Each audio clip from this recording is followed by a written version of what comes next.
Салам достор, назарыңыздарда Аралаш медиа. Бүгін сіздерге дагы бир кызыктуу тасмалардын бирин кыскача баяндап бермекчибиз. Сиз шашпай отуруп, мага жакты белгисин басып, видеону аягына чейин көрүүгө даяр болуп калган болсоңуз, биз баштадык. Тасманын башталышы эле түрмөдөн башталып, дал ушул күнү сериялык өлтүргүч кылмышкер электр отургучуна отургузуп ток тарттырып өлтүрүшмөк. Таң эртеле бул жерге жаш психолог доктор Мартинден да келгенин көрөбүз. Анын бүгүнкү милдети жанагы кылмышкер Бредди менен сүйлөшүп, анын акылынан айныган адам экенин же соо адам экенин ажыратып аныктагандан кийин, эгер ал акыл эсинен айныган болсо, дарылантуу үчүн жиндилердин ооруканасына жөнөтмөк. Жок, эгер акыл эси ордунда болуп, бардык кылмышын өзү билип, өз эрки менен жасаган болсо, анда албетте аны өлүм жазасына жөнөтмөк. Аны түрмөнүн ичине алып кирип жатканда түрмөнүн жетекчиси Мартинге: "Мен сенин мыкты психолог экениңди билемин. Албетте өз ишиңдин мыкты адисисиң. Бирок ошентсе да мен сага эскертип коеюн. Сен бул Бредди деген кылмышкер менен сүйлөшүп жатканда өтө эле абай бол. Ал жөн эле кылмышкер эмес, ал өтө күчтүү манипулятор. Маңдайындагы сүйлөшүп жаткан адамдын ойлорун окуп жаткан сымал эле. Сенин бир заматта башыңды айландырып, ойлоруңду өзгөртүп коюшу мүмкүн" деп айтат. Ошентип аны уккандан кийин Мартин кылмышкер Бреддиге корутунду чыгаруу үчүн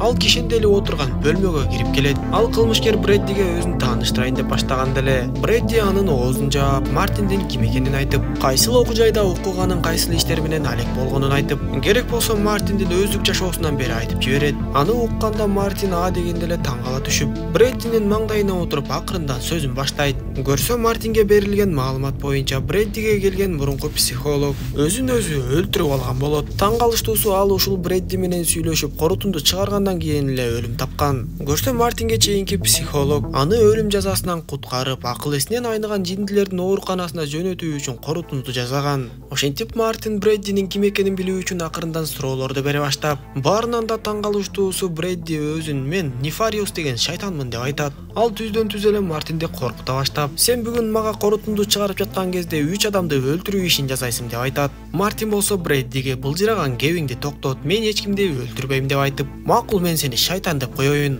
Түшүнүшүмчө, сен Бредди деген адамдын ичине кирип кеткен жин шайтан окшойсуң. Эгер ошол чындык болгон болсо, мага жооп бер. Эмне үчүн сен шайтан мурунку психологду өзүн өлтүрүүгө мажбур кылдың? Ал деген сени өлүм жазасынан куткарып калды го. Эмнеге мындай кылдың?" десе, Бредди жооп берип, "Анткени мен өлүм жазасын каалаймын. Мени жиндилердин ооруканасына жөнөткөндөн көрө өлүм жазасына тарткыла. Бреддинин денесинин эми мага кереги деле жок.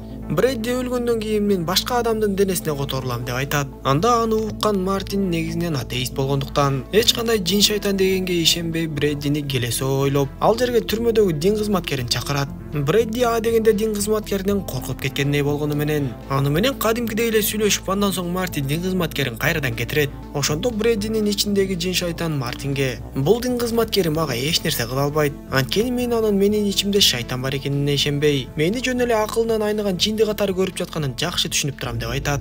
Урматтуу мекендештер, өзүңүздөр билгендей Москва шаарында рейдтер, массалык кармоолор күч алууда, андыктан документи жок жүрүүдөн абайлаңыз. Эң башкысы, официалдуу адамдарга кайрылыңыздар. Бизге документтин бардык түрлөрү боюнча кайрыла берсеңиз болот. Мөөнөтү өтүп кетсе же базадан чыгып кетсе, Сахаровага карточка, ДМС, ННН, СНИЛС, ОМС, медкарта, трудовой договор, кара тизмени текшерүү жана башка кандай гана көйгөй болбосун таза жана ишеничтүү жазап беребиз. WhatsApp ссылканы видеонун баяндамасынан табасыз, же болбосо экрандагы +7 903 107 30 41 номерин терип байланышыңыз. Ошондой сөздөрдөн кийин Мартин Бреддинин ичиндеги жин шайтанга дагы эле ишенбей, "Кана сен эгер чындап эле жин шайтан болсоң, менин денеме кирчи. Мен сага менин денеме кирүүгө уруксат берем. Менин денеме кирип өзүңдүн шайтан экениңди көргөзүп далилдечи" деп айтат. Анда Бредди унчукпастан Мартинди бир топко чейин карап, "Сен өтө чоң ката кетирдиң" деп айтат. Мартин Бреддиге: "Макул, муну кыл десем, муну да кыла албадың. Анда сага башка нерсе айтайын. Эгер сен чындап эле шайтан болгон болсоң, анда мага чыныгы Бредди менен сүйлөшкөнгө мүмкүнчүлүк бер" деп айтат. Ошондо өзүнө ишенимдүү сүйлөп жаткан Бредди жоголуп, үндөрү кадимкидей эле өзгөрө түшүп, Бредди сүйлөй баштайт. Ал Мартинге: "Менин ичимде чындап эле коркунучтуу бир нерсе бар" деп айтып, "Ал мени ар дайым кыйнап, өтө жаман нерселерди кылганга мажбурлайт" деп кекештенип атып араң сүйлөйт. Бреддинин кекештенип сүйлөп, кыймылы жана жүрүш турушу баардыгынын өзгөрүп калганын көргөн Мартин түрмө жетекчисинин айтканына ишенип, бул адам чындап эле өтө күчтүү манипулятор окшойт. Ал эки адам болуп өзгөрүп, азыр мага мыкты роль ойноп жатат деп ойлойт. Аңгыча болбой Брэддинин кыял жоругу кайрадан өзгөрүп, ал жанагыдай эле ишенимдүү түрдө Мартинге сөздөрүн баштайт. Ал Мартинге сен өз апаңды өлтүргөнсүң деп айтып, жана мен сага 3 адамды өлтүрөсүң деп айтпадым беле. Ошол 3 адамдын биринчиси ушул деп айтат. Аны укканда Мартин кайдагы эле бир түрмөкеч менин бүткүл жашоом тууралуу кайдан билет деп таң калып, дароо эле Брэддинин алдында актанып, менин апамдын өтө катуу айыкпас оорусу бар болчу. Мен кандай тандоого барсам дагы аны өлтүргөн жокмун. Эч кандай кылмыш кылган жокмун деп айтат. Анан да биз бул жерде менин жашоом жөнүндө сүйлөшкөнү келген жокпуз. Азыр сен жөнүндө сүйлөшүп жатабыз. Ар нерсени сүйлөбөй менин суроолорума гана жооп бер деп айтат. Анда Брэддин макул болуп, мен мурунку психологду эмне үчүн өлтүрттүм билесиңби? Анткени мен сени күтүп жаткам. Мен сени өтө көптөн бери күттүм. Себеби сен Нефариус деген шайтан жөнүндө китеп жазып чыгышың керек деп айтат. Ушул нерселерди айта баштаганда эле Мартин Брэддини чындап эле акылынан айныган жинди деп чечим чыгарат да, кайра эле өлүм жазасына тартпай, аны жиндилердин ооруканасына жөнөтмөкчү болуп артка кете баштайт. Таң калыштуусу Брэдди мени өлүм жазасына тарткыла деп суранып, Мартин болбой эле кетип баратса, Брэдди дагы бир нерсени айта баштайт. Ал Мартинге мен сенин сүйгөн кызың жөнүндө да билем. Анын боюнда болуп калып, сен аны боюнан алдыр деп айткансың. Дал азыркы мүнөттөрдө ал ичиндеги баласын алдыртып жатат. Демек буга да сен күнөөлүүсүң. Сен жанагы мен айтып жаткан экинчи адамды өлтүрдүң деп айтат. Андан калса сен эмне үчүн мындай кылганыңды да билем. Себеби сен ал кызды сүйбөйсүң. Сен башка кыз менен турмуш курганы жатасың деп айтат. Муну укканда Мартин өтө эле таң калып, эмне кылаарын билбей, дароо эле сыртка чуркап чыгып, кызматкерлерден өзүнүн телефонун сурап баштайт. Бирок сурак учурунда өз телефону берилбегендиктен ал түрмөдөгү телефон менен чалганга аргасыз болуп, дароо эле номерди терип чала калса, телефонду дарыгер алат. Дарыгер Мартинге кыз операция болуп бүтүп эс алып жаткандыгын айтып, аны укканда эмне кылаарын билбей калган Мартин сыртка чыгат. Ал түрмө жетекчиси менен сүйлөшүп, бул Брэдди деген адам качантан бери түрмөдөгө, ал менин жөнүндө өтө көп маалымат билет экен. Керек болсо жеке жашоомдогу нерселерди дагы айтып берип салып жатат десе, түрмө жетекчиси Мартинге мен сага жана эле эскерттим эле го. Ал укмуштуудай манипулятор болгондуктан сенин ойлоруңду да окуп жатат. Ар кайсы сөздү айтып, сенин башыңды айландырып башкарып алды. Көп создуктурбай аны өлүм жазасына тартууга чечим чыгар. Далай кишини өлтүргөн кылмышкерге өлүм жазасы гана татыктуу деп айтат. Анда Мартин кайрадан Брэддинин жанына жетип келип, мага баардык чындыкты айт, сен аборт тууралуу кайдан билдиң деп сурайт. Брэдди болсо Мартинге сен менин шайтан экениме дагы эле ишене элексиңби? Мен баардыгын билем, анткени мен шайтанмын да деп айтат. Дал ушул кезде Брэддинин кыял жогоругу өзгөрөт да, кекештенип кайрадан Брэддинин өзү сүйлөй баштайт. Ал Мартинге денедеги шайтанды анын денесинен кантип кубалоо керек экендиги жөнүндө айта баштап, бирок шайтан ага жол бербей Брэддинин денесин кайра эле өзү башкара баштады. Ал ордунан тура калып эле чыпалагын турган жеринен кайрып сындырып салат. Аны көргөндө Мартин дагы да таң калып турса, бөлмөгө кароолчулар кирип келип түрмө жетекчиси Мартинди чакырып жатканын айтышат. Мартин сыртка чыкса, түрмө жетекчиси аны Брэддинин бөлмөсүнө алып барып, биз Брэддинин бөлмөсүн тинтип жатып ушул нерселерди таптык деп көрсөтөт.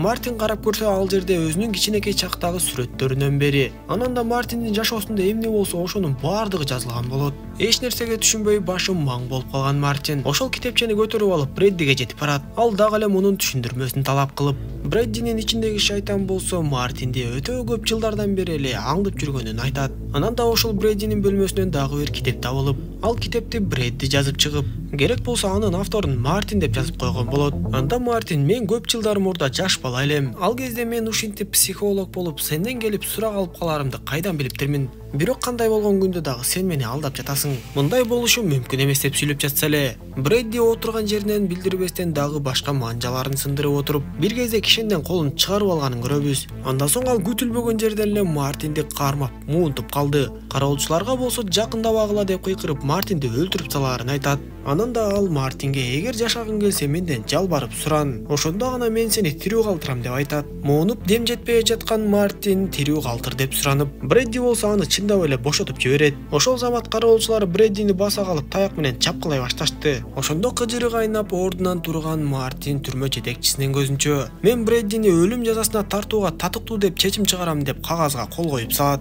Ошондо Брэдди Мартинге карап, мына мен сага айткан болчумун, сен бүгүн ушунун менен 3-чү адамды өлтүрүп жатасың деп айтат. Кароолчулар Брэддини сүйрөп алып кетип бара жатышканда, ал Мартинге сен бүгүн менин өлүм жазама сөзсүз түрдө келип катышып кет деп кыйкырат. Сыртка чыккан Мартин түрмө жетекчисинин жанында чылымын кайра чегип, мен туура чечим чыгардымбы, мен аны өлүм жазасына тартып туура кылдымбы деп кайра сүйлөнөт.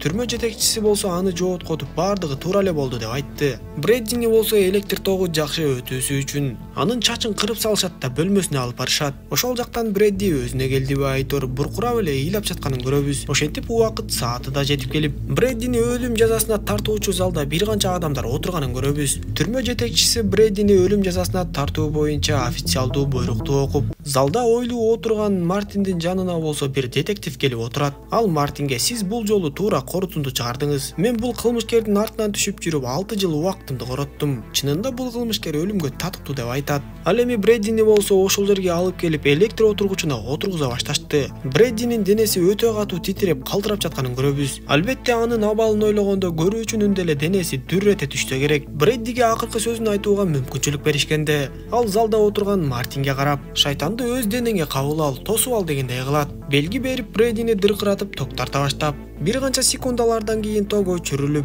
дарыгер текшерип көрүп Брэдди дагы эле тирүү экенин билет. Ошондо экинчи жолу ток берилип, бул жолкусунда Брэдди чындап өлдү. Дал ушул учурда Мартиндин кулагына бир башкача үндөр угулуп, сыягы шайтан анын денесин ээлеп алдыбы Айтор. Мартин жанындагы детективдин тапанчасын сууруп алганга жетишип, бардыгын коркунучка салып эле кыйкыра баштайт. Ал бардыгына: "Мен жаңылып калыптырмын. Мен Брэддиге ишенбей аны өлүм жазасына тартып, жаңылып калыптырмын" деп айтып, Кудайга ишенбеген атеист ошол жерден кудайлап эле шайтандын башкаруусу мененби Айтор тапанчаны өзүнө такап, өзүн өлтүргөнгө аракет кылат. Бирок кандайдыр бир күч менен тапанча атылбай коюп, бардыгы аны кармап калганга жетишишти. Ошол күндөн кийин арадан бир жыл өтүп, баягы мурунку күчтүү психолог Мартин кайсы бир теле берүүгө келгенин көрөбүз. Көрсө ал бул кезде баягы Нефариус деген шайтан жөнүндө китебин жазып чыккан болот. Ал ошол болгон окуяны айтып берип: "Брэддинин өлүмүнөн кийин шайтан менин денеме киргенин сездим. Ал мени кадимкидей башкарып, өзүм өлтүрүүгө мажбурлады. Бирок Кудайдын буйругу менен Айтор мен тапанчаны 3 жолу бассам да 3 жолкусунда тең атылбай койду. Тапанчаны андан кийин аткылап көрүшкөндө кадимкидей эле атылып калган.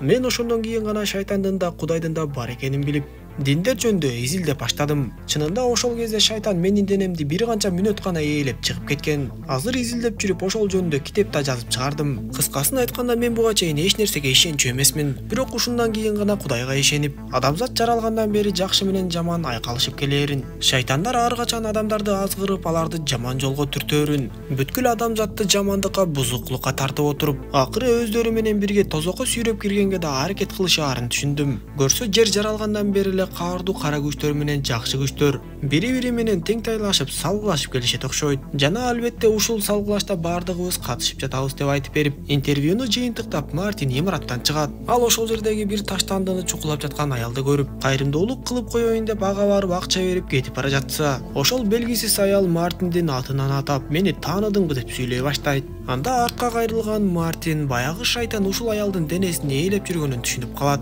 Тасма дал ушундайча соңуна чыгат. Достор, видео жаккан болсо мага жакты белгисин басып, дос тааныштарыңыз менен бөлүшүп койгонду унутпаңыз. Кийинки видеолордон көрүшкөнчө аман болуңуздар.